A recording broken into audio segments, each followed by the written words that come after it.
Okay, so maybe we can begin. So I welcome all of you and hope all of you are doing well. You had a good day.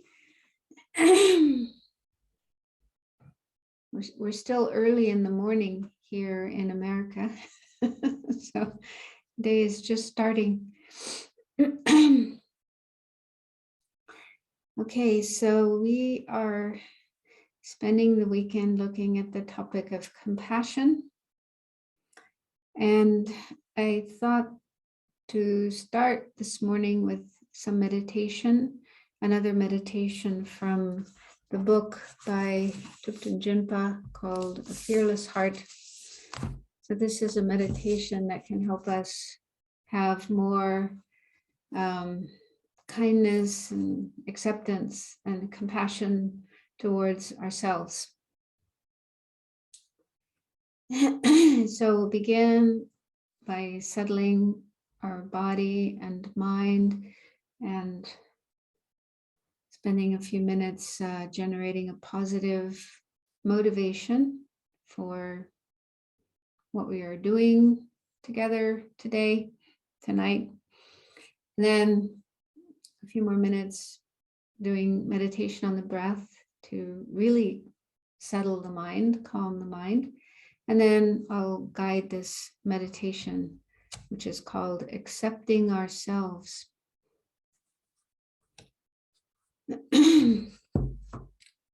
So begin by finding a comfortable position for your body.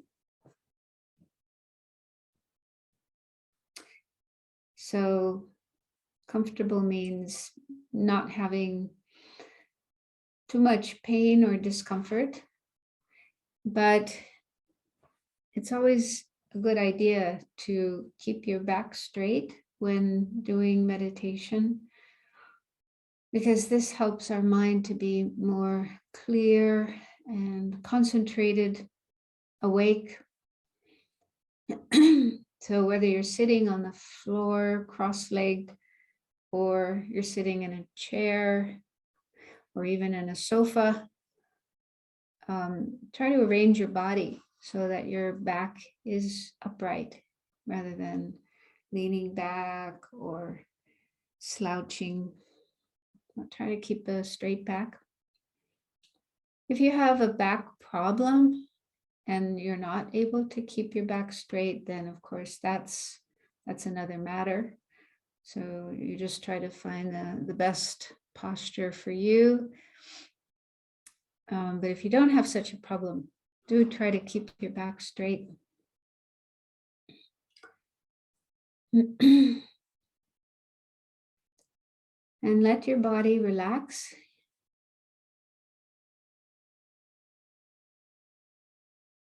If there's tension anywhere in your body, in your head, neck, shoulders, back, abdomen, anywhere there may be tension in your body, try to let go of this tension. Imagine that it melts and flows out of you, and it can just disappear in the earth below us.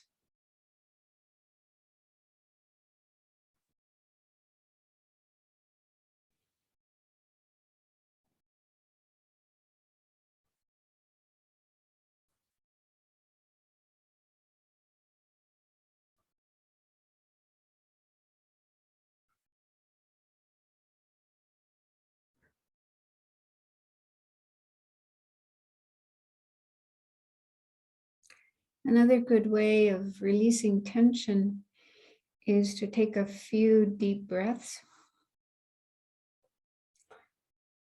You breathe in slowly, deeply, as much as you can. Pause for a moment and then exhale slowly. You can exhale through your nose or your mouth. Let the air go out slowly and imagine any tension in your body or mind going out with the breath. disappearing. So try that for 3 breaths and then go back to normal breathing.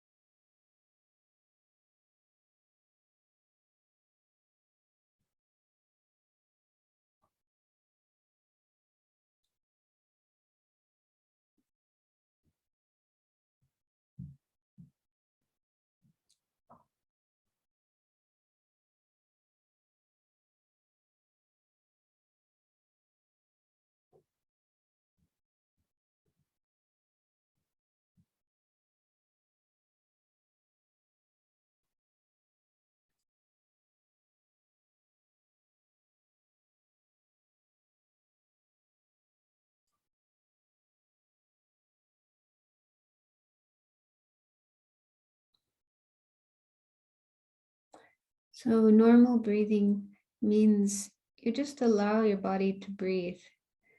You don't have to control your breathing. The body knows how to breathe. Just allow the breath to flow in and out.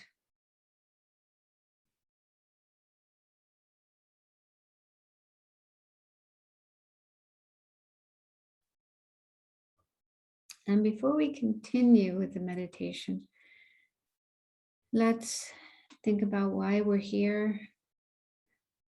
What is our motivation for participating in this course? So you can start by just asking yourself, why are you here? Why did you join this course?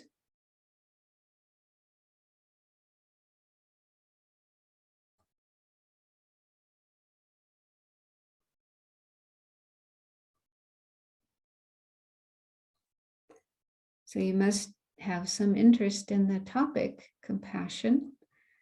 But why? Why do you want to know more about compassion?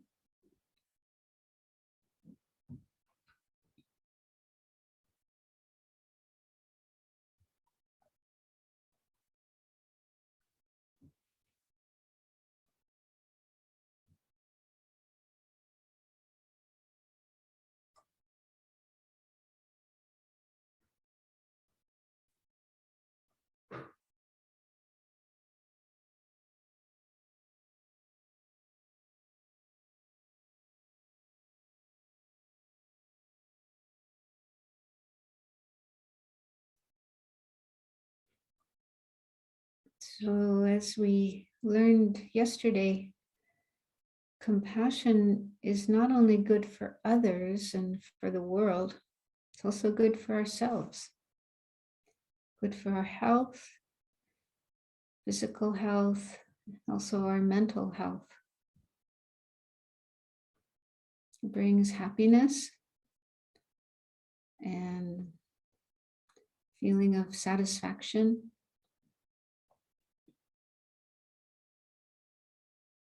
So understanding that it's good for ourselves can make us more interested, enthusiastic about having compassion. But ideally, our reason for wanting to learn about compassion is for the benefit of others. And that's really what compassion is all about, according to Tibetan Buddhism. It's all about others, understanding how they suffer, wanting them to be free of suffering, wanting to do what we can to help them be free of suffering and have more peace and happiness.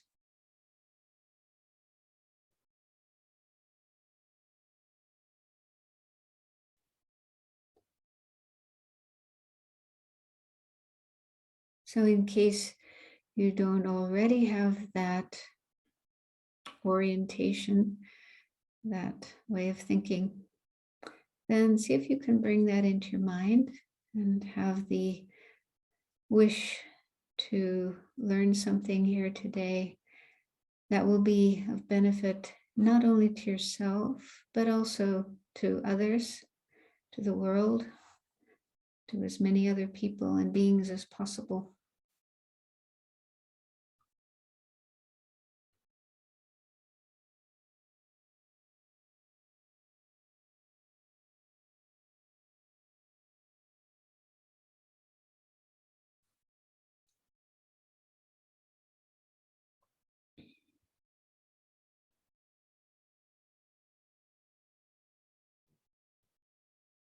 And if you are familiar with and comfortable with the idea of enlightenment, becoming a Buddha, you can bring that into your motivation as well. You can think that your long-term goal is becoming a Buddha, meaning free of all that is negative and fully developed in all that is positive, in order to be of the greatest possible benefit to all living beings and help them develop their potential for enlightenment and reach enlightenment as well. So if you are comfortable with that idea, you can bring that into your motivation as well.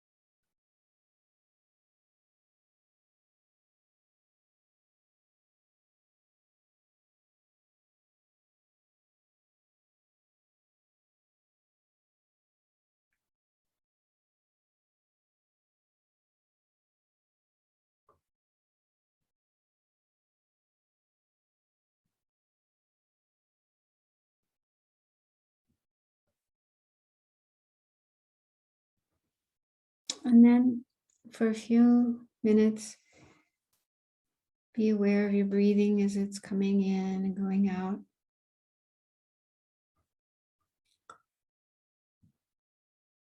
Let your mind become spacious, open, free of other thoughts.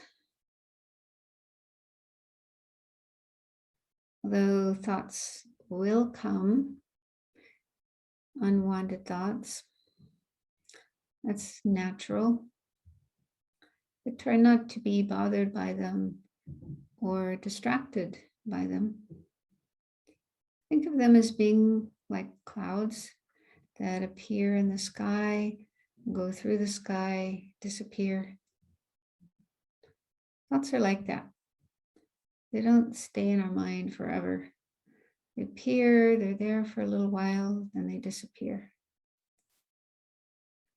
So let your thoughts be like that, coming and going in your mind, letting them go, and continuing to come back to the breath again and again whenever your mind gets distracted.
So continuing to keep your mind calm, quiet, in the present. Bring to mind an image of compassion, something that represents pure, unconditional love and compassion. This could be the Buddha or Chenrezig, the Buddha of compassion,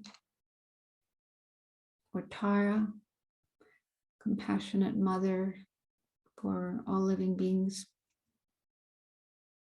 If you're familiar with those images and comfortable, you might bring one of those to mind. But if you're more comfortable with images from Christianity, you could think of Jesus or Mary or one of the saints or God.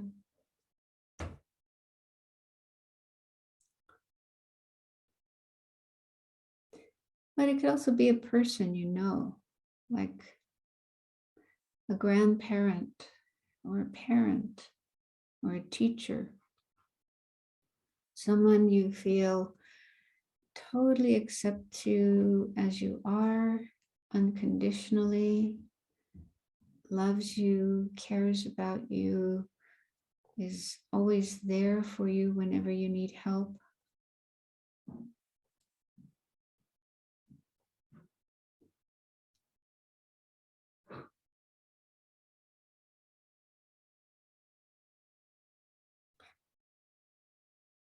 If it's difficult to think of such a person or being, you could also think of some image from nature, like the sun, which is always sending its rays of light and warmth to everyone in the world, not asking anything in return, but just giving all the time. Or the ocean, or a beautiful flower. So choose whatever image you are comfortable with that for you can represent this pure heart of compassion and love.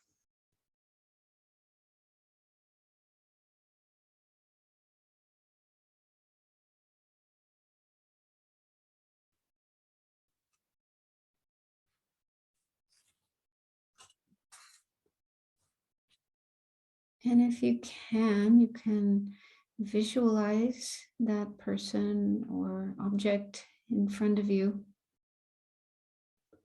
as if it's right there in front of you.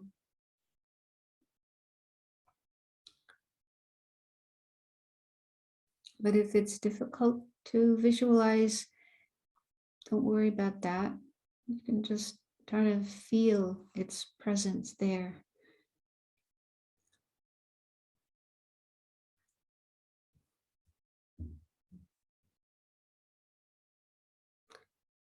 And then try to get the sense that this being or object completely accepts you just as you are, just because you exist. You don't have to do anything. You don't have to perform. You don't have to achieve anything in order to win the love and compassion from this person or this object. Just as you are, even with your faults, your mistakes, your uglinesses, everything about you is seen as dear, as lovable by this person or this object.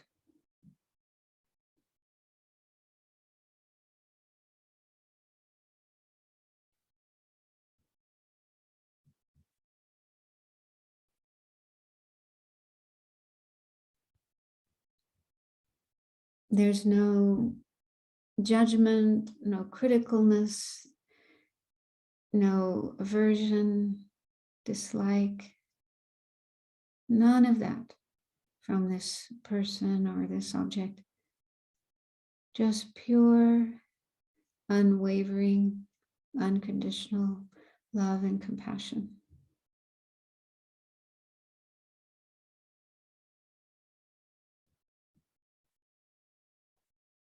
So just stay with that experience for a few minutes and see how it feels to be unconditionally loved, cared for, accepted, just as you are.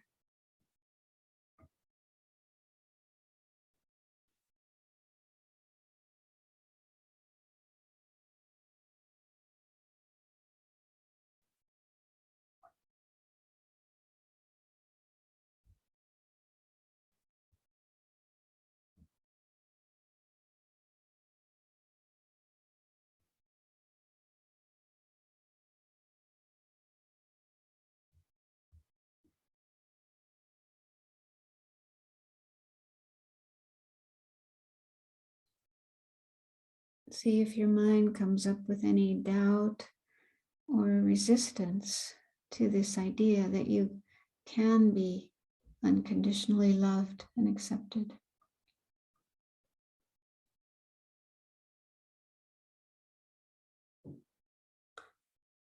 If you do have any such doubts, understand those are just thoughts in your mind, like clouds in the sky. They're not permanent.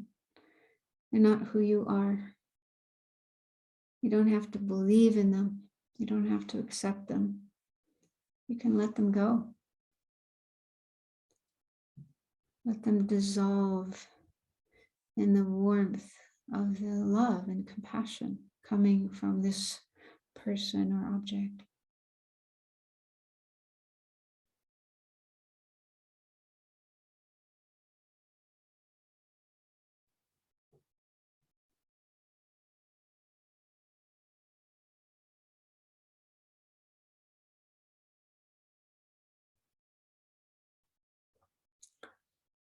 And if you can, imagine light, warm rays of light coming from this object representing compassion,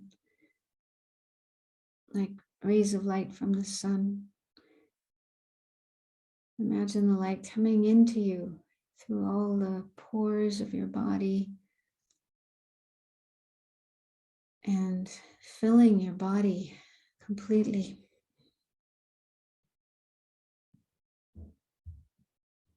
Reaching every cell, every molecule, every atom, tiny particle of your body.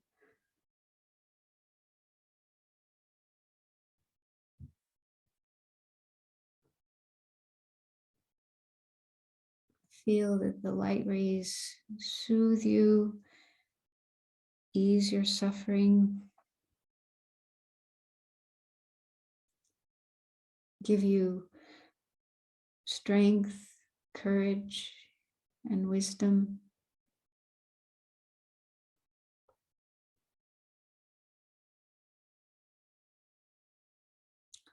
And also nourish your own seeds of love and compassion so that you can have more of these qualities in yourself and in your life.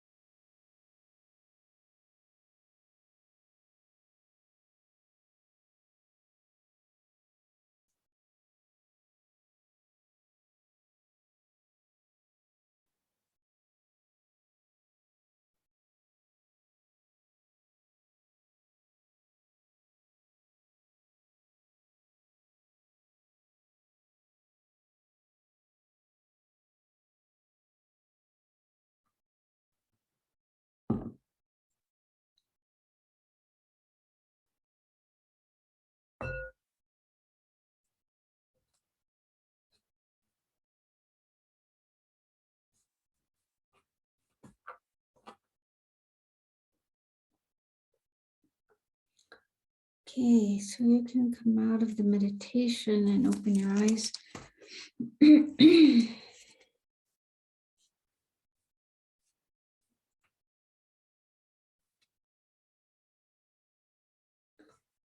So in Tibetan Buddhism, we have practices similar to this, where we visualize images such as the Buddha, and there's many different Buddha figures, like Tara. Tara is a female Buddha, and Chenrezig, or Avalokiteshvara, who's the Buddha of compassion. That's his speciality, is compassion.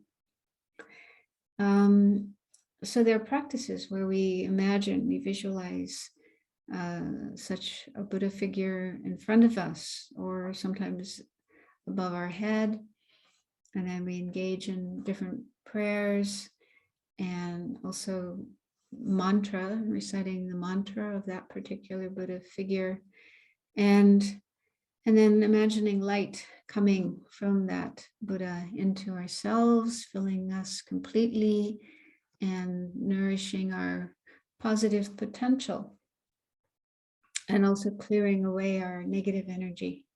So they're really beautiful practices. I recommend them. If you haven't already encountered these practices, I recommend them. They're very, very helpful to increase our positive qualities, and also to have this sense of being loved. Because with ordinary people, ordinary human beings, even if they love us and care for us, there may be times when they get angry at us and do things that are hurtful, or say things that are hurtful. So it's very difficult to find consistent and unconditional love and compassion from ordinary people, ordinary beings. And in fact, I was just thinking this morning about my own experience when I was young, when I was a teenager. And I became very cynical about love. You know, people talk about love, and there's all these love songs you listen to on the radio, and and movies, very, romantic movies where people say they love each other. But what I perceived was, people say that, but then they hurt you. They do, they act in hurtful ways. And so I guess I had a kind of perfectionist idea about love, thinking, well, if somebody loves you, they should always love you. They should always be nice to you and kind to you. They should never get angry. They should never hurt you. And so I came to think there's no such thing as love. People just say that, but it's not true. And so I just got really, really cynical and thought that almost like love is a dirty word. It's a lie. It doesn't really exist. So I was in that state of mind for a while, and really, really, cynical and negative. And then, but also with myself, I could also see in myself that, sometimes I would feel love for somebody, but then that can change and I would get angry at them and be hateful towards them. So I didn't believe in love. And then when I started learning Buddhism and learning about the mind and what the mind is and how the mind works, and how we have many different experiences in our mind, many different kinds of thoughts, many different kinds of feelings, and they're changing all the time. And so there's times when we have love and other positive feelings, but then there's other times when there's negative thoughts and feelings, and that's just normal. That's the normal state of our mind, at least those of us who are ordinary beings and not enlightened beings like the Buddha. But then we can change that. It's possible to work on the mind and change the mind. So for me, that was just an opening. It's like, oh, now I understand. And then there's all these methods, different kinds of methods, different kinds of meditations we can use to increase our positive feelings like love and compassion, and decrease the negative ones like anger and hatred. So I started working on those. And of course, it takes time. It's not something that can happen instantly, immediately. But over time, if we keep working on these methods, they do work. But I also think, for me, one of the things that really helped me was meeting Lama Yeshe. Because he was so loving. And at first I was a little suspicious, I kind of thought, he can't be real. This can't be real. This can't be true. But over time, getting to know him and spending more time with him and just seeing that he was genuinely loving and caring about everybody that he met, including me, it was almost like there was this warm sun, warm light coming from him into me, and it kind of got into my heart and melted the ice. It was like my heart was encased in ice, and so that got melted with the warmth of Lama Yeshe's love and kindness and compassion. And so then gradually I was able to feel love myself. And so for that, I am just eternally grateful to Lama Yeshe and the other lamas as well. I mean, all the lamas that I met had this incredible love and kindness, but it was particularly Lama Yeshe. He was really exceptional. You've probably heard stories about him from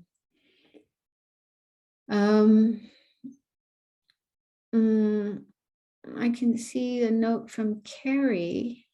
You have to switch to English if you want to hear the English. You have to look on your screen and choose English down at the bottom.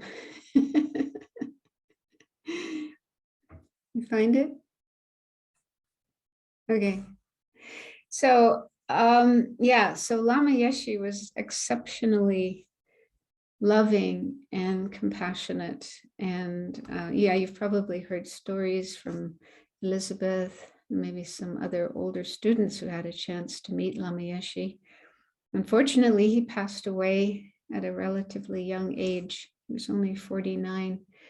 But there's books, there's videos, so you can at least meet Lama Yeshe in those ways and get a sense of his incredible love and kindness. But also the Dalai Lama, he's also somebody who's just got this incredible love and compassion, and you can see that when you watch him on the video right now. I think, maybe it's over now, but yeah, he's been teaching the last couple of days.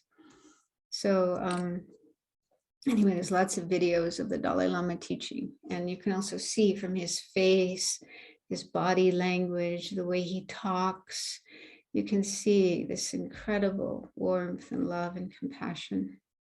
So for me, that was very, very helpful to meet people who did have unconditional love and compassion, just to come to accept that, yeah, that does exist.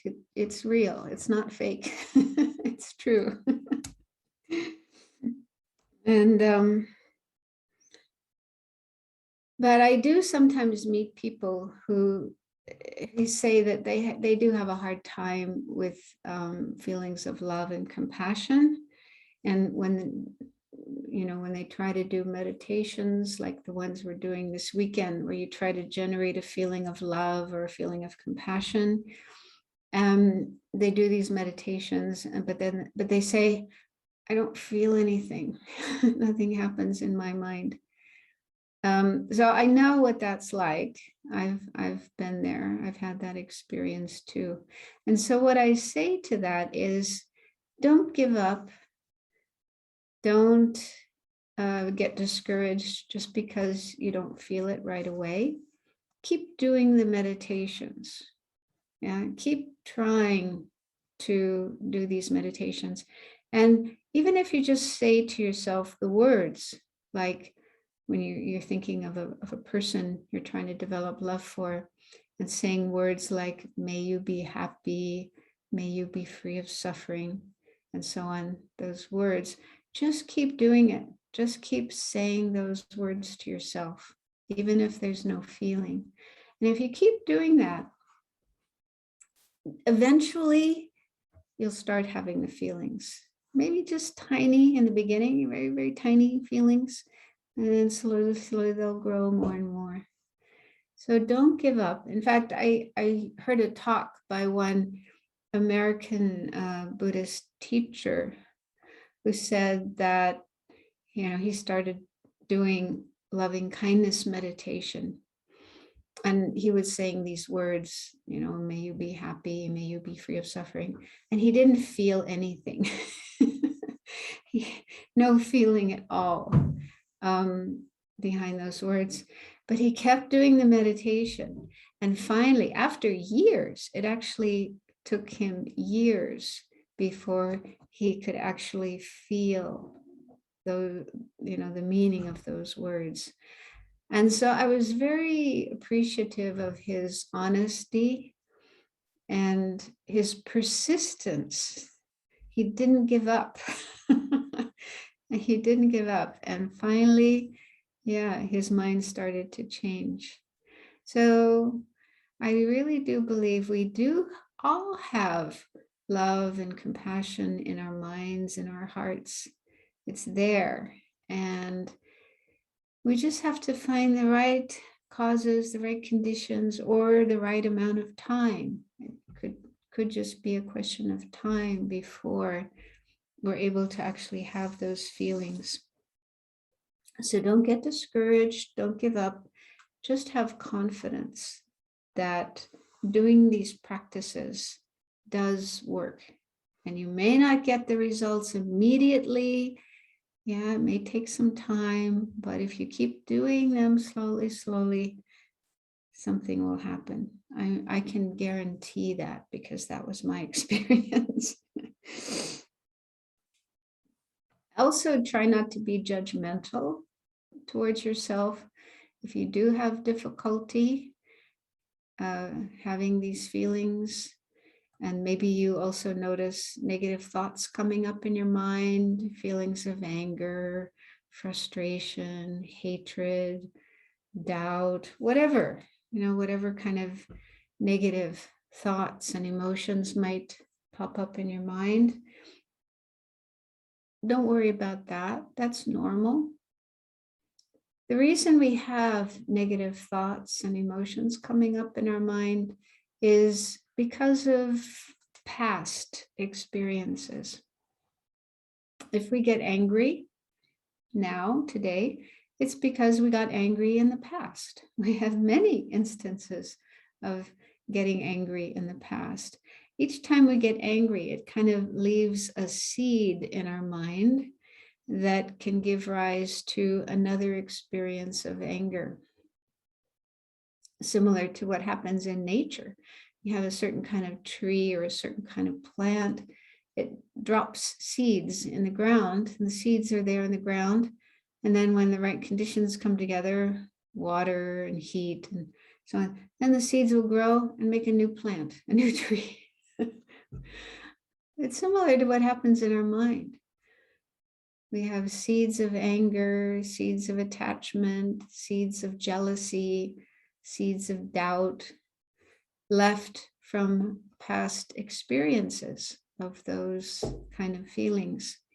Then when the conditions are there, right conditions come together, it's just like pouring water on those seeds, and they grow and produce another experience of that same kind of mind, that same kind of emotion.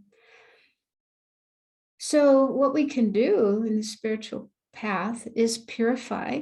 One of the practices we do is purifying our past actions and our attitudes and, clearing away those old seeds, but also planting new seeds, planting seeds of compassion, seeds of love, seeds of kindness, seeds of generosity, doing things for others. So every time we try to do a meditation on compassion or kindness, or it doesn't have to be meditation, doing an act of kindness or compassion, that's leaving seeds in our mind that will give rise to more of those kinds of experiences in the future. So it's just like in your garden, right? If you have a garden and you want to grow tomatoes or roses or whatever fruits or flowers, you have to take care of the garden. You have to put seeds, water them, make sure they're healthy, and let those plants grow. So our mind is a bit like a garden. Depending on what kind of seeds we plant and how we take care of it, that will determine what comes up in our mind. So if we want more love and compassion, we have to plant those seeds and take care of those little plants of love and compassion. Keep nourishing them, nurturing them, caring for them so they grow more and more and more. And if we don't want anger, those are like weeds. Anger and hatred and selfishness and jealousy are kind of like weeds in the garden. So we have to pull those out. Yeah. Don't let them grow, because otherwise they can take over your garden and kill your good plants, the plants of love and compassion. So just as we take care of a garden, we take care of our mind.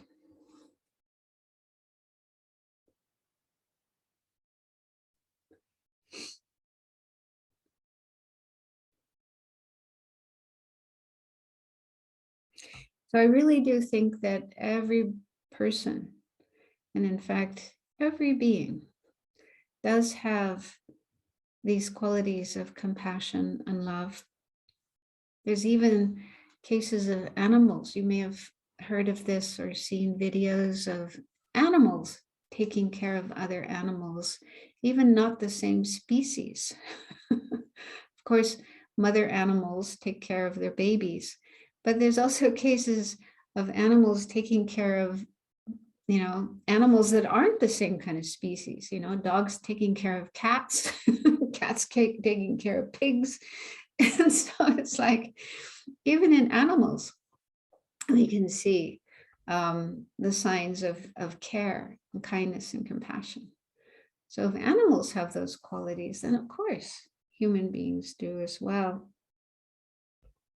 And we're really fortunate that we have the chance to encounter the teachings of the Buddha that teach us how to cultivate compassion and kindness in our life, in our interactions with others. So many wonderful methods. Because when I was growing up, I went to, my family was Catholic, and we went to church every Sunday. We went to Catholic school.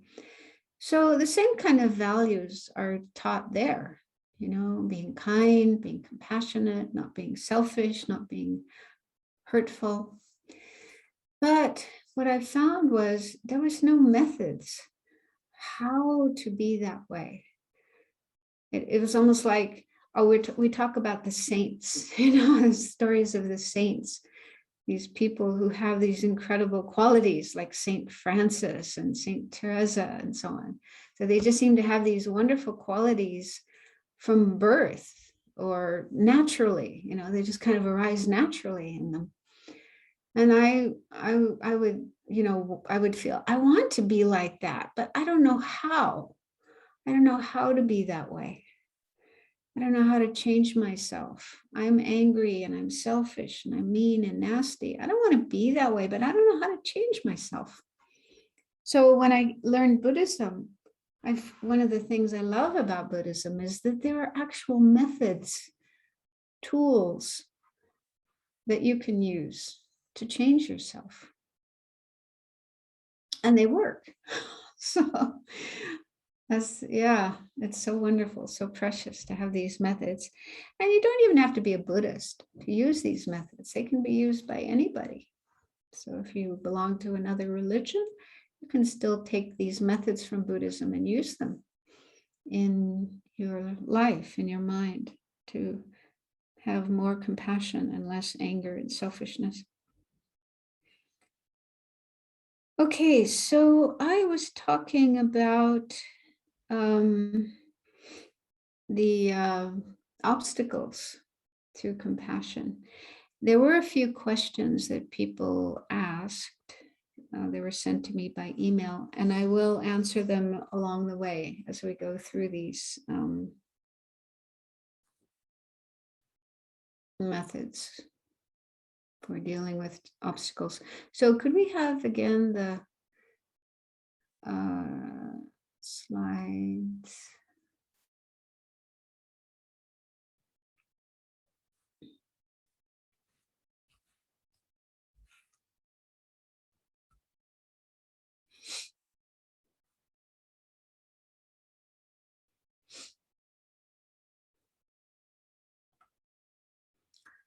Okay, so yesterday we got up to number 6. So we did the first 5, denial and despair.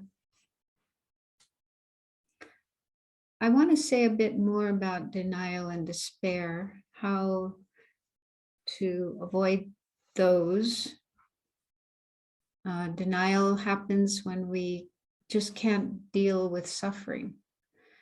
We're afraid or uncomfortable, so we just try to avoid it, escape from it, deny it. And despair is kind of the opposite. When we do think about suffering and encounter suffering, but we feel overwhelmed. There's so much of it, and I can't do anything, and it's hopeless, and I'm hopeless. So we can fall into that state of mind, and that's not helpful. So just recognizing that these two states of mind are not helpful, they're not real solutions to the problem of suffering, then we should try not to let our mind fall into them. And I mentioned a few ideas we could use to avoid them. One is impermanence, just reminding ourselves that yes, there is suffering, but it's not permanent. It doesn't last forever. Things change. I change. People changes. People change. The world changes. So suffering does come to an end. It doesn't last forever. And a few more methods that can help us avoid denial and despair. One is to just understand that suffering is part of life, part of our world. What we call in Buddhism, we have this term samsara, which means the cycle of dying and being reborn, dying and being reborn again and again and again. And as long as we are ordinary beings and not enlightened beings, we are caught in this situation of samsara. It's like being stuck on a Ferris wheel, going around again and again and again through the same experiences. And the Buddha was once in this situation as well, but he found a way to escape. He found a way out. And that's what he taught, so that we could find the way out as well. But anyway, the point is, as long as we're in samsara, the cycle of existence, there is suffering. It's just the nature of samsara, that there is suffering, there are problems, there are difficulties, there are bad things that happen. It's just the nature of our existence and our world. And so just coming to accept that can be helpful. That suffering is just a natural part of life. As long as we're unenlightened beings, then there will be suffering in our own life and in the lives of the people around us. And trying to deny that doesn't work, doesn't do any good. It's better to just accept it and then do what we can to relieve suffering, to eliminate suffering, to find freedom from suffering.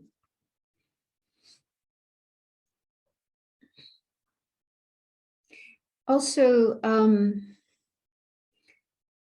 there's a wonderful text by an Indian master named Shantideva, who lived about 1,000 years ago. You may have encountered this text. It's called The Guide to the Bodhisattva's Way of Life. And it contains so many beautiful ideas and practices. So one verse in that text, it's, for me, it's so precious. I use it when I encounter problems or difficulties. Basically, he's saying, why be unhappy about something if it can be remedied? And why be unhappy about something if it can't be remedied? So the way that I use that is, if there's a problem, whether it's myself or in the world out there, I ask myself, is there a solution? Is there something that I can do about it? And sometimes there is. Sometimes there are things you can do. And if that is the case, then do those things. Because just sitting around and feeling unhappy and worried and anxious doesn't do any good at all. It's just making your mind unhappy and depressed. It's useless. It's pointless to do that. But if there's something you can do about a problem, do it. Or at least try. Yeah? At least try to solve the problem. And sometimes you can. Sometimes you can solve the problem. But there's other times when you can't. There is nothing you can do. For example, if the weather's bad, you wanted to go on a holiday or on a picnic and it's raining. There's nothing you can do about that. You can't change the weather, but we can do other things. We can change our plans. Instead of going on a picnic, we can go somewhere that's indoors. Okay. So there's always a solution. There's always something we can do about any kind of problem. But then, as Shantideva says, if you cannot change the situation, if you cannot get rid of the problem, what use is it to be unhappy about it? What use is it to let your mind circle in unhappy thoughts and worried thoughts and angry thoughts? Does that do any good? No. It just makes you unhappy. It just increases your suffering rather than making things better. So I really love that verse. And when I use it, it is very, very helpful. So in other words, if there's something you can do about a problem, do it. If there's nothing you can do, accept it. There's no point in being unhappy, worried. And there's a similar verse, or it's actually a prayer, that's used in Alcoholics Anonymous and other similar programs to help people recover from substance addiction. And I don't know the source of this prayer. Some say it's from the Bible, or it's from some saint, or I don't know. It doesn't really matter where it comes from. They call it the Serenity Prayer. And so it's a prayer asking God, give me the serenity to accept what can't be changed, the courage to change what can be changed, and the wisdom to know the difference. So I really love that. I mean, if we don't believe in God, we can take God out of it. We can say Buddha or the universe. But there's three things there. There's things that can be changed. Okay, so if there's something that can be changed, may I have the courage to change what can be changed.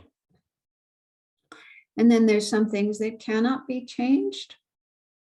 So with those things, we have the serenity, the peace to accept those things. And then the wisdom to be able to know the difference. So that's one thing missing from Shantideva's verse, but he talks about wisdom in many other places in his text. So it's not that he doesn't know about wisdom, but that's important too, to have the wisdom to know what can be changed and what can't be changed and just needs to be accepted. So I think that's a really good verse or prayer, whether you like Shantideva's version or the Serenity prayer, but just that whole idea that, yeah, there's some things that just can't be changed and have to be just accepted. Getting upset, worried about them doesn't do any good, just makes things worse. But there are some things that can be changed. We can at least try. We can at least put our energy into making changes. And then cultivating this wisdom that is able to differentiate what can and can't be changed. So I think that's very helpful. So those are some ideas that can help us to deal with the problems number 4 and 5, denial or wanting to run away, wanting to escape, to avoid suffering and problems, and despair when we do open up to suffering and problems. So if we can avoid those two extremes, then that will help us have more compassion, because in order to have compassion, we do have to have enough courage to acknowledge and accept the existence of suffering and problems, and be able to face suffering and problems without becoming depressed, anxious, despairing. So we've reached the point of a kind of halfway point of the hour or the session. So let's just take a short break, 5-minute break, and then we will resume after 5 minutes.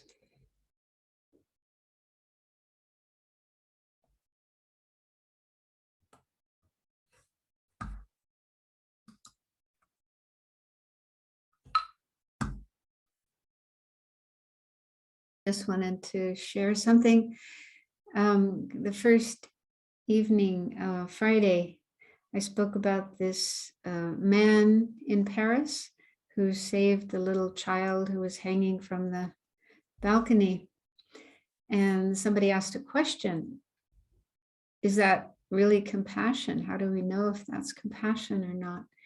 And out of curiosity, I went back online and looked up the video, and again watched the video of him climbing up to this 4th floor balcony. And yeah, he really did look like Spider-Man. Real Spider-Man. But then there was an interview with him on TV interviewer was talking to him. I think right after the incident happened, and the interviewer was asking him, you know, why did you do this? Or what motivated you to do this? Or something like that. And he said, I love children, and I didn't want to see this child fall in front of me. So to me, that was a clear indication that, yeah, he was acting out of love and compassion. And I felt that he was speaking genuinely from his heart. He wasn't just saying those words, but he was really speaking from his heart. And then he said, thank God I was able to get to the child and save him before he fell. So I still feel convinced that that was an act of compassion. And I think if we were in a similar situation, maybe not quite as extreme as that, you know, having to climb 4 stories to perform a rescue. But let's say we were in a park, walking through a park, and there was a children's playground. And there are these different things that children climb on, like, I don't know, in English, we call it jungle gym, you know, these bars, and children climb up and climb around on them. And if there was a child who was maybe up on one of those climbing things, and maybe they got stuck and they didn't know how to get down, and they were crying.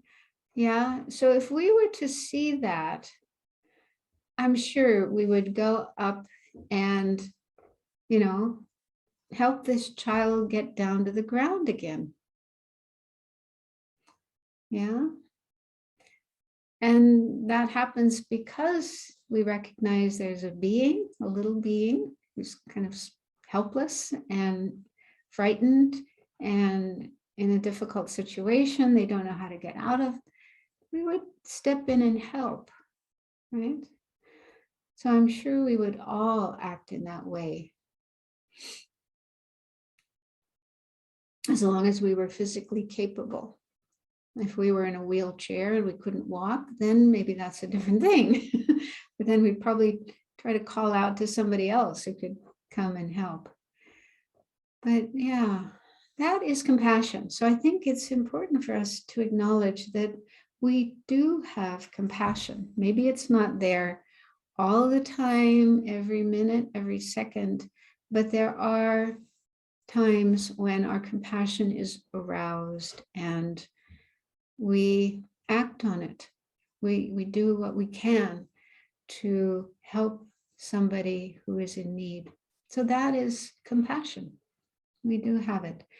And then there are these methods we can use to get in touch with our compassion and increase our compassion so that it becomes more and more present, more and more pervasive in our life.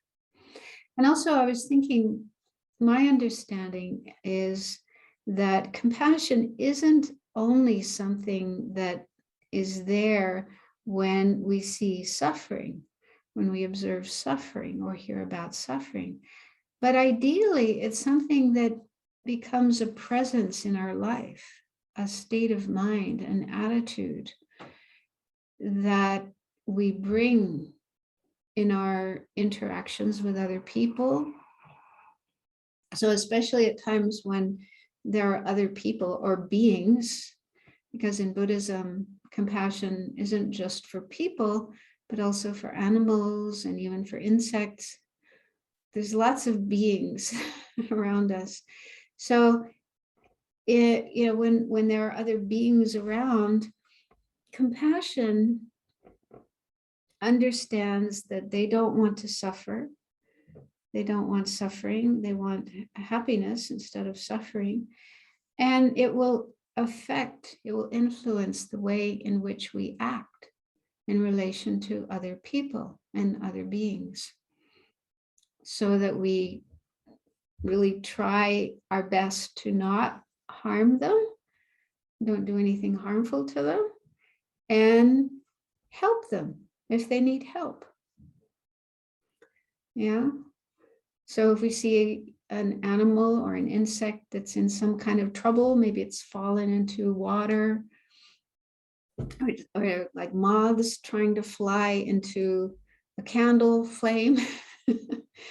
So if we have compassion, we step in and help. We rescue them from that situation. We blow out the candle, take the moth outside so it can't kill itself, damage itself. So that's how I understand compassion, that it's ideally a state of mind that we have all the time, as much as possible, especially when it comes to relating to other people and other beings. And this is actually the basis of Buddhist ethics.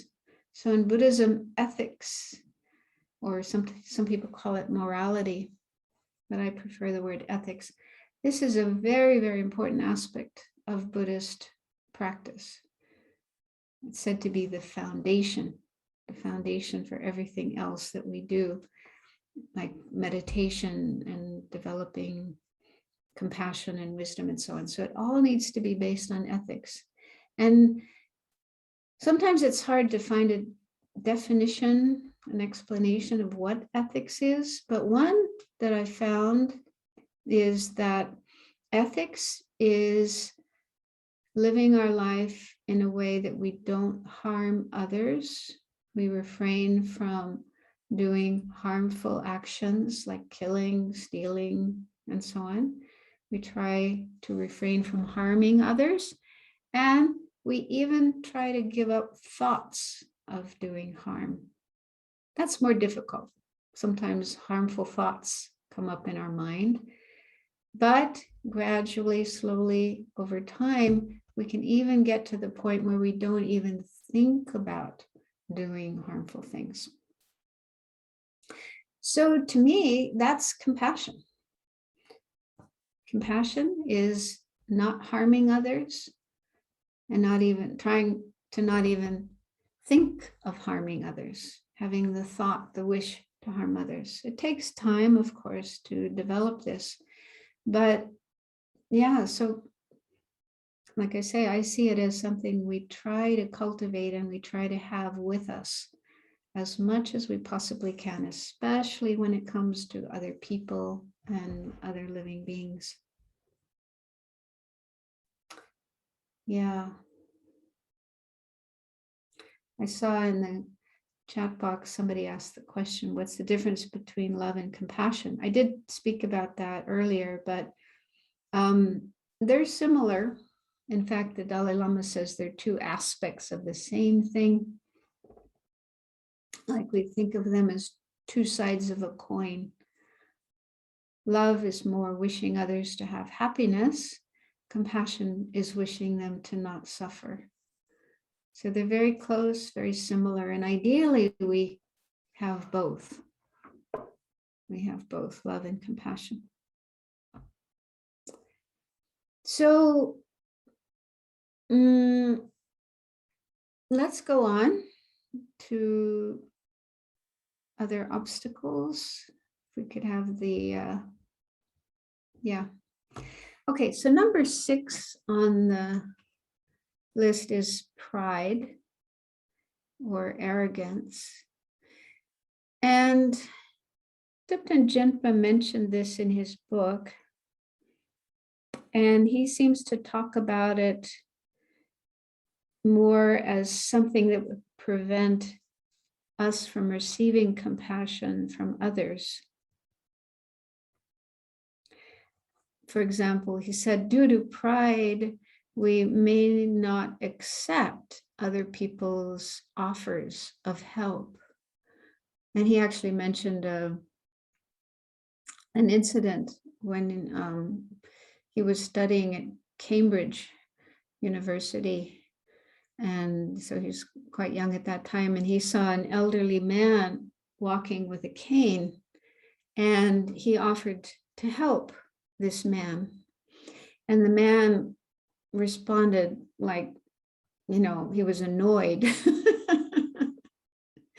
And Geshe Jinpa said he was really surprised because in Tibetan society and Tibetan culture, there's so much kindness. People are always showing kindness to each other. And people are happy to receive kindness from each other. So he was like shocked at this, you know, he was trying to be kind and helpful, and this man kind of rejected it. So that could be because of pride. Yeah, I mean, people may feel when they get elderly and they become more helpless, pride might cause them to not be happy about their situation, not want to admit that they need help. And so somebody coming and offering to help them might be a reminder of the fact that they are actually elderly and a bit more helpless than they used to be. So they may take offense at that. So I think that's one way in which pride could interfere with compassion that's being directed towards oneself. So I think, sorry. So even if we are in that situation where maybe somebody is offering to help us and we don't want to be helped, we may feel we don't need to be helped, I think it's still good to be friendly to the person who's offering to help us and say, thank you very much. You know, be appreciative that the person is trying to show kindness and compassion. Don't be nasty to them. So appreciate, thank you very much for your offer, but I'm okay. I can manage on my own. So that would be a more appropriate response than being annoyed, making the person feel bad. Sorry. But I was thinking on my own, another way in which pride could interfere with compassion is if we feel a sense of superiority to somebody who's suffering, somebody who is in need. Maybe because we feel, because of our social class, our social standing, we are wealthy, we are knowledgeable, we have a lot of knowledge, a lot of high education, we're a professor, we have a PhD. So we may take pride in our status and knowledge and our wealth and so on. And the person who's suffering might be of a lower status. They might be someone who's poor, who's not well educated, who, kind of beneath us. And so even though we might recognize that that person is suffering and needs help, we may feel, I shouldn't get involved with such a person because they are lower than me, they are beneath me. So that's a possibility, how pride could interfere with compassion. And there's one meditation in Buddhism that can really help with this, and we'll do this meditation later. It's called equalizing self and others. So in that meditation, we just contemplate how we and other people and other beings are all basically the same in that we all want happiness and we do not want suffering. So it's a simple idea, but it's very helpful to contemplate, especially when we do feel some kind of gap, some kind of distance between ourselves and another person, or for whatever reason. I mean, we are different, of course. Everyone is different. Everyone is unique. But sometimes we focus too much on the differences between ourselves and others, and not enough on the commonality, what we have in common. So to contemplate, this is another human being or another living being, basically just like me.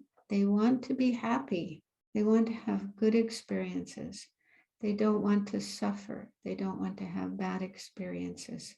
So just contemplating that and letting that soak into our mind, that's a really helpful way of dissolving a gap between ourselves and others, especially a sense of pride. I am superior, they are inferior. I shouldn't get involved with such a person. It would be inappropriate for someone like me to talk to someone like that and get involved with someone like that. So that way of thinking is very not nice, not compassionate at all. And there's other antidotes to pride as well. For example, thinking about the source of whatever it is you take pride in. and realizing that you are actually dependent on other people for what you have and what you are. Yeah, knowledge, the knowledge that we have. We weren't born with that. We didn't come out of the womb without knowledge. We learned it from other people, from our teachers, our professors, people who wrote the books that we read. Yeah, so we learned all that from other people. It's not ours from birth. So that can help to reduce pride. And even the body that we have, this body, that came from our parents. Our mother and our father brought this body into the world, into existence, and took care of us when we were small and helpless. So we have them to thank for our body and our health and our physical qualities. So those are just a few examples. But if we contemplate that whatever we know, whatever we have, whatever we're good at, we learned that from others. We depended on others for those things. So that can really reduce our pride and increase our appreciation for others. And this is another meditation we'll hopefully have time to do later, appreciating how we are dependent on other people. The food we eat, the water we drink, the electricity we have, the house or apartment we live in, the furniture, all of these things that we have and enjoy, they all came from other people. We are completely dependent on others. Without others, we would have nothing. We would be nothing. So that's a very helpful way to reduce our pride and also self-centeredness, which is the next one on the list. Number 7, being self-centered, selfish, egotistical. So this is also an obstacle to compassion, because with self-centeredness, we feel, I am the most important person in the world. I am the center of the universe. Everything revolves around me. Everyone is there just to make me happy, just to serve my needs and my wishes. And if they do what I want, then they are good people. I like them. I will be nice to them. If they don't do what I want, they are bad. They're horrible. They're evil. They're disgusting. And I will not be nice to them. And I will even be nasty to them, rude to them, because that's what they deserve. So that's ego, right? We do have that voice inside of us, even though we may not speak it out loud, but inside of our mind, it's there talking. And it's not nice. It's not pleasant. I'm sure we can agree with that. But it's, again, just a part of our nature. As long as we're unenlightened beings, we're not yet enlightened beings, we still have ego, self-centeredness. And that can interfere with compassion, obviously, because we think I am more important than others. So, yeah, I have to take care of my needs and my wishes, and others are secondary. And even times when we do something for others, often there's the ego involved. We want this person to appreciate us, to thank us, to do something in return for us. I helped you, now you have to help me. So, yeah, this is a big one, big problem. And there's a lot of material in Buddhism on how to overcome self-centeredness, even just to recognize that it's not helpful to our happiness. It actually interferes with our happiness. If we are totally egotistical all the time, are we going to be a happy person? Are we going to feel satisfied with ourselves? Are we going to receive the love and the care and the kindness from others that we wish for? When we see other people who are totally egotistical, do we like those people? Do we feel that's a good way to be? Probably not. So just to recognize that it's not a good way to be, and that we want to get away from that. We want to reduce that. That's already very helpful. And actually learning to be more compassionate and more loving is itself a way to reduce egotism. Because naturally we're thinking more about others, doing more for others, putting others sometimes before ourselves. And we'll probably find that when we do those things, we feel better, we feel happier, we feel more satisfied. So the Dalai Lama, he often says, if you are going to be selfish, be wisely selfish.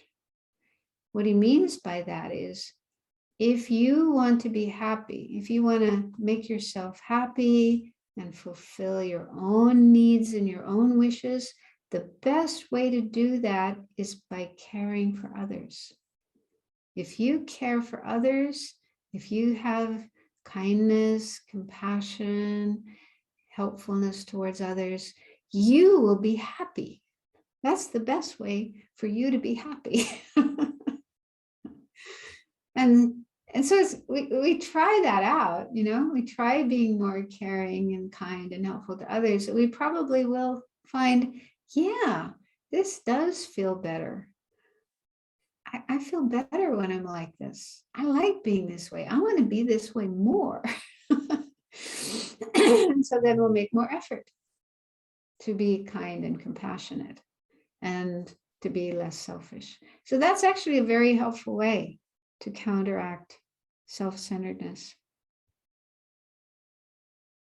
But there's other ways in Buddhism as well, such as the whole area of wisdom, which has us look at, well, who is this self anyway? This self that I'm so concerned about, this I. What is it? Does it really exist the way I think it does? So that's a whole other topic I won't get into now, but that's very interesting and very helpful, of course, to reduce self-centeredness. Okay, so let's move on to fear. Fear related to compassion. I'll do this a little bit and then we'll do some meditation before we finish this session. So fear of compassion. So Thupten Jinpa in his book says compassion does take courage. We do need a certain amount of courage in order to have compassion. And sometimes when there's difficult situations, challenges in life, then if we are overly self-preoccupied, more concerned about I or me, then that can cause us to get stuck in fear and make it difficult for us to have compassion. So this is a little complex because he says there's different ways that fear can interfere with compassion. So the first bullet point here says, some people are afraid of being compassionate. Some people have fear of being compassionate. And there are different reasons for this. One is they might think that others will take advantage of them. Oh, if I'm nice to people, then they may take advantage of me. And I'll find myself being walked all over by people. People will be running to me all the time, asking for my help, and I won't be able to help all of them. So that might be one reason people have fear of being compassionate. Or another reason is becoming dependent. People will be dependent on me. If I'm too nice to people, they will become dependent on me, and that's not good for them. It's also not good for me. They'll be kind of hanging on to me, and that's not good. Another reason people might be afraid of being compassionate is that it might increase their suffering. If I get involved with people who are suffering, then I will have more suffering as well. So I did talk about that, I think, on the first day, Friday night, and how there's a difference between empathy and compassion. So empathy is when we feel the suffering of other people, but we kind of get stuck just feeling their suffering. And that can be draining. It can drain our energy and become even unbearable, which is what Matthieu Ricard said when he was asked to meditate for an hour on empathy, and he was inside of an MRI machine. He said it was terrible. It was unbearable and exhausting. Then when he was asked to meditate on compassion, his mind changed. He said he got full of energy and very positive, and he felt, I could just keep doing this and never get tired of it. So there is a difference between empathy and compassion. And by the way, Arnaud, I did email you the article where Matthieu Ricard is talking about this. And I thought you might share it on the chat box if people want to read it. It's actually from his book. It's an extract from his book, Matthieu Ricard's book. I actually didn't succeed to share it through the chat, but I sent it by email to all the people who registered. Yeah, it's very good to read. He's talking from firsthand experience of the difference between empathy and compassion, and how, yeah, compassion gives us energy and joy, and yeah, it's very, very positive. So we don't end up being exhausted or having suffering or being in distress. So if we know how to generate real compassion, generate genuine compassion, then it will not make us suffer more.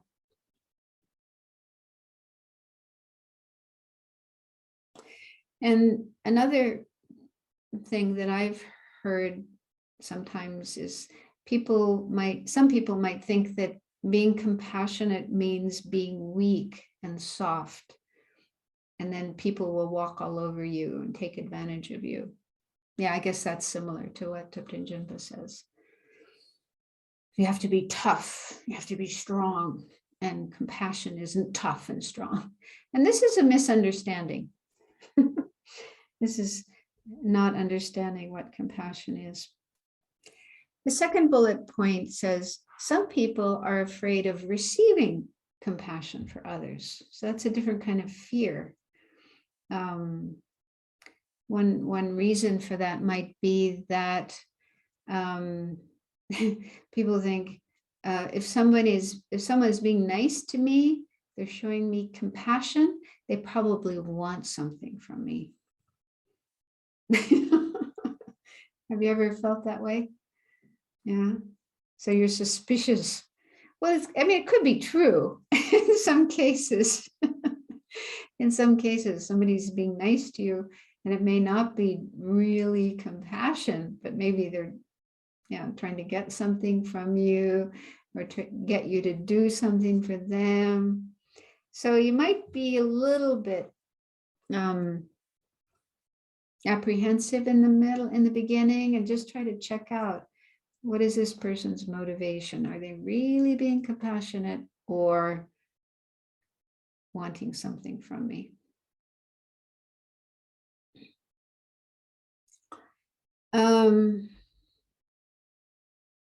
And then the third bullet point, no, sorry, it's not on here.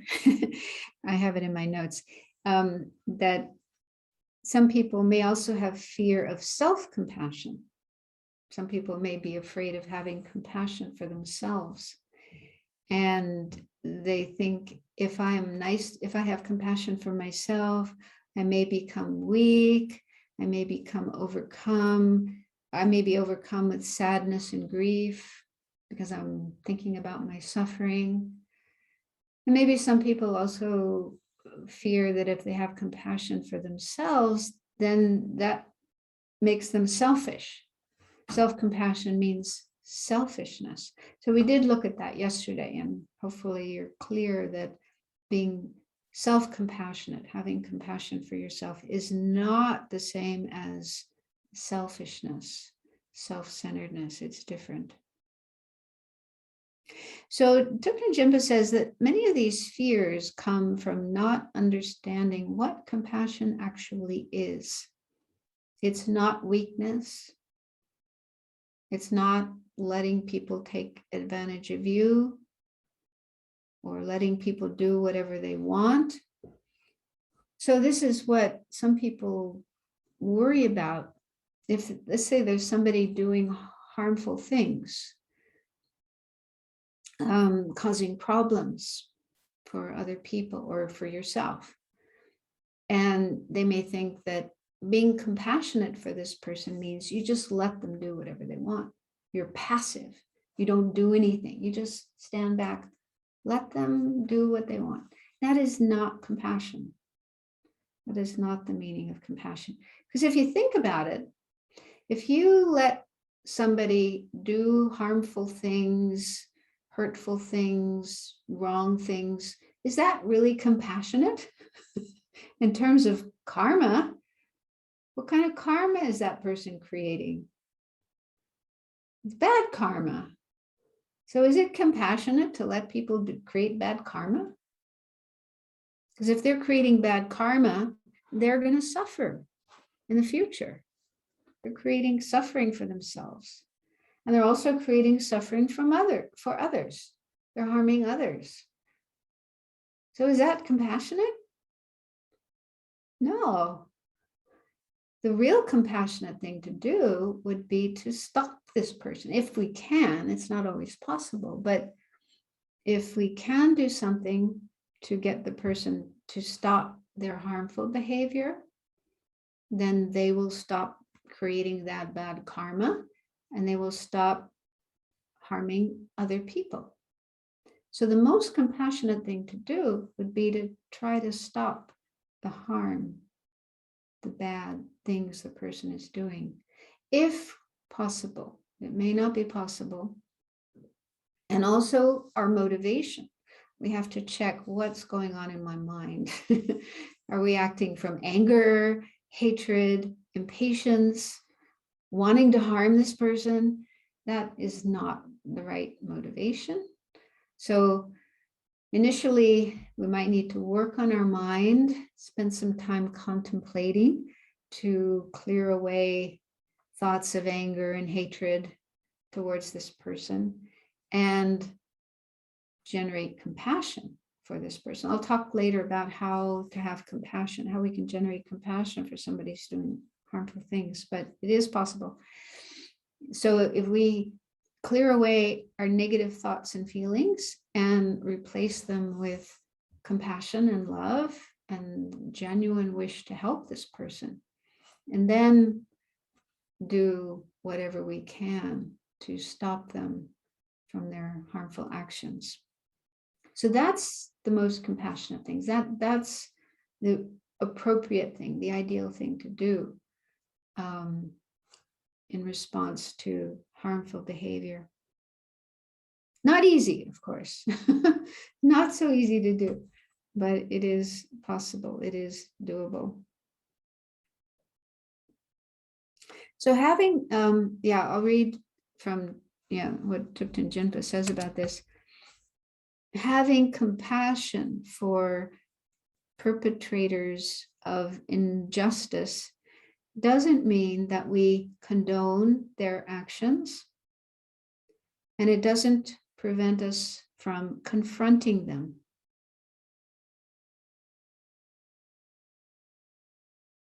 We never lose sight of the fact that these are human beings too, and just like us, they're trying to avoid suffering and find happiness.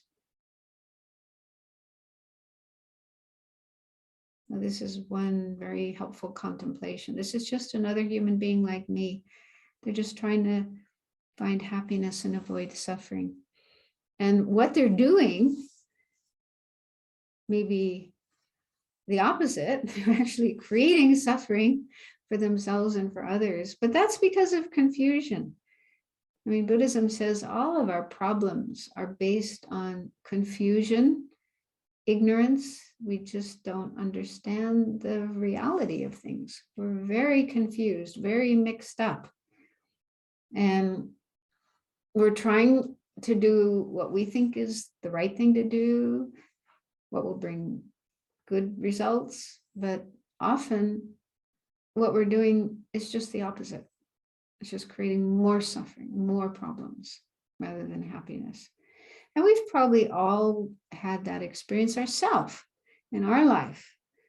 Yeah, in our attempts to find happiness, in our attempts to do what we think is the right thing to do. But what we did, the actions that we did, may have been disaster. It just brought more problems rather than happiness. So if we can think back in our own experience and find examples of that in ourselves, well, yeah, I remember I did something like that. I mean, it may not have been as bad as the Taliban or other such kinds of people, but similar. We made a mess rather than something good. And it was because of confusion and ignorance, like blind, acting blind to reality. So contemplating that can help us cool down our anger and our hatred and feel compassion. And also another thing Buddhism teaches, and I think we find this in other traditions as well, is you blame the action, but not the person. I even heard a quotation from Mother Teresa. She said, "There are no bad people. There are only good people who do bad things." And I think that's beautiful and very Buddhist. The problem isn't the person. The problem is they're doing stupid things or harmful things out of confusion.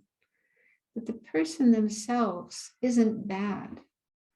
They're just confused. Also, Buddhism says everybody has the potential to change, to emerge from confusion and other negative states of mind, and even become a Buddha. Everyone has the potential to become fully enlightened, a fully enlightened Buddha. It takes time, but it's possible. So nobody is completely bad. But they do bad actions. So that's what we target. We try to get them to stop doing those bad actions and protect themselves, protect them, and also protect others.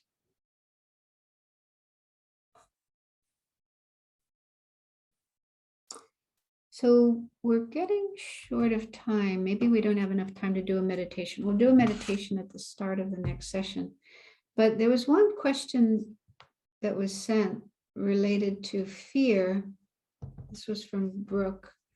So I'll read that and answer that. So the question is, it seems that my fear is mostly about saying or doing the wrong thing, although my intention is to help. I feel like I often lack skillful means in the situation. Is there a particular meditation practice for generating compassion that might help with skillful means and confidence to help me deal with this particular fear? So what came to my mind when I read this, I can relate to this. Fear, like we recognize there's a need. Somebody needs help. They're suffering, they need help. But we might think, I don't know how to help. I don't know what to say. I don't know what to do. And I don't want to do the wrong thing and make things worse. So I can see that in myself, and I'm sure many other people have had experience of that. So then that fear might prevent us from getting involved at all. So what I've come to in my experience is that if we really try our best to have compassion, to have love, to have a genuine, sincere wish to help, and then try to help. Don't be afraid to act. And one thing that could be helpful would be to ask the person, to be honest and say, I would like to help you, but I want to do the right thing. I want to do what really will be helpful. So can you please tell me what I could do that would be helpful for you? So don't be afraid to expose your fears and your vulnerability, and give the person an opportunity to tell you what would be helpful and what would be not helpful. So I think that could be a good approach. And then they might say, I don't want you to help me at all. Just stay away from me. Okay, if that's helpful, I will stay away from you. Hopefully that won't happen. But, hopefully they will say something like, well, if you could just bring me a glass of water or, just sit here or read to me, hopefully we're giving them the space to let us know, what's helpful for them and what's not helpful. So that's, I think, a good approach to have. But yeah, it's good to work on our own mind, on our own heart, and really try to have genuine concern and the wish to help. But at the same time, understanding that that's a person over there who's different from me. They have different thoughts and feelings, likes and dislikes. And, I want to make sure that I don't impinge on them and do something they wouldn't like, make them upset. For example, I was with my mother for the last few weeks of her life, and she had cancer, stage 4 terminal cancer. So we knew it was just a matter of time before she died. And I stayed with her right up to the end of her life. And I really wanted to help her. But after a few kind of interactions, it became clear to me that she wanted to continue doing things for herself as much as she could. She wanted to walk around and make her food and not have me, helping her do all these things. So I realized, that was not helpful for her, to be too much attentive and can I do this? Can I do that? So I said, okay, Mom, I'm here and I'm willing to help. I'm ready to help. I want to help. You just let me know. You ask me when you do need my help. So we came to that agreement, and that was quite nice. but it took a little bit of maneuvering in the beginning to come to that point where I realized what she did want and what she didn't want. Also, everyone is different, you know. She was someone who was very independent and wanted to be independent. Other people are kind of very helpless and, oh, please, you know, do this for me, do that for me. So you have to kind of change according to the person and figure out what is helpful and what isn't helpful. It's like a dance, you know, like a tango. You have to kind of move with the other person. But as long as, I just feel as long as you really have genuine compassion and love, it's not easy sometimes. You also need patience. Sometimes people can be very difficult, very challenging.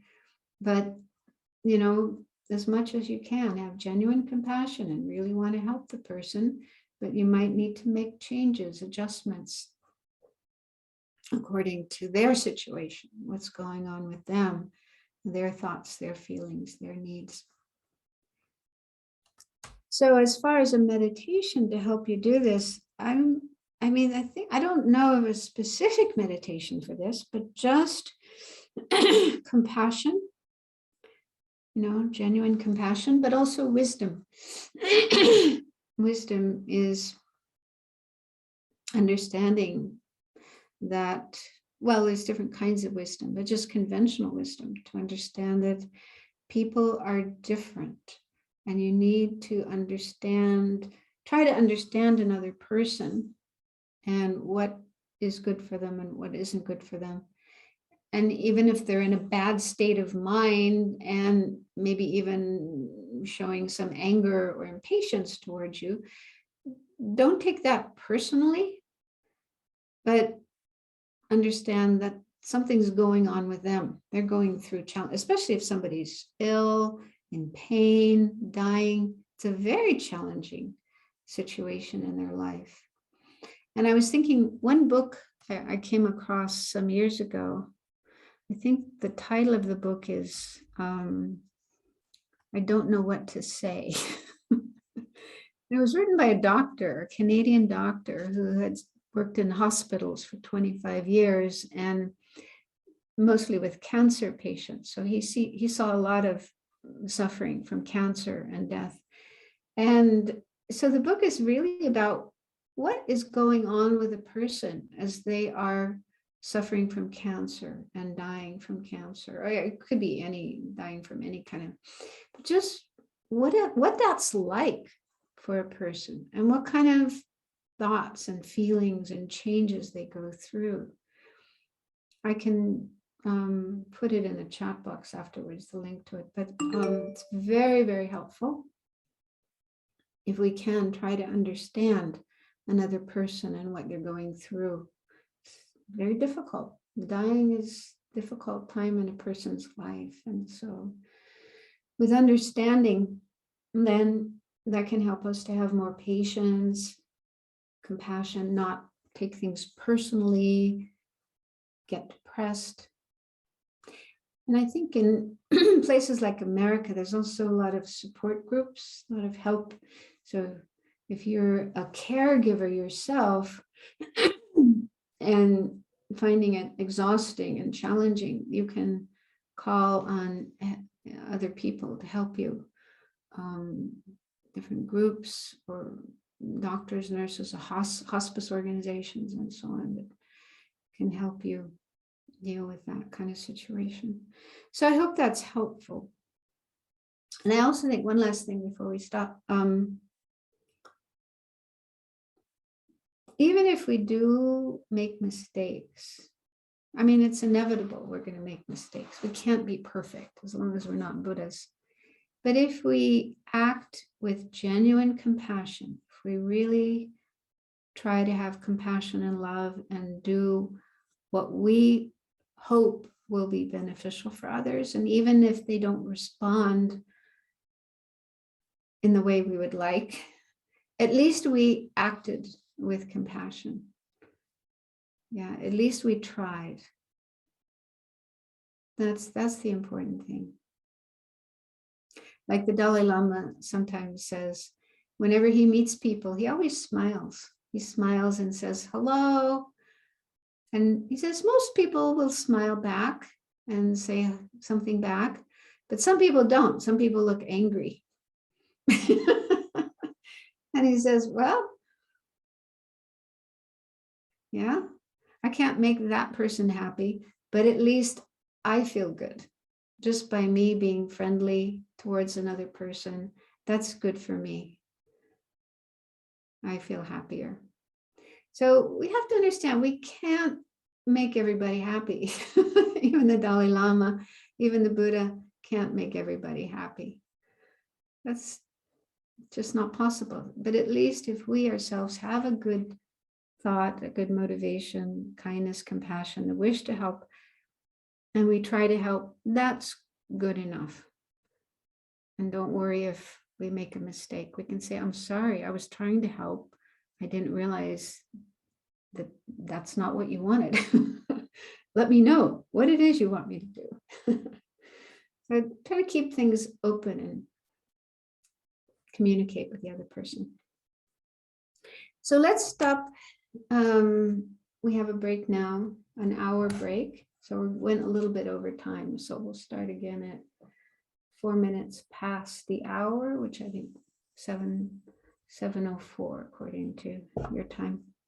Have a nice break and we'll see you later.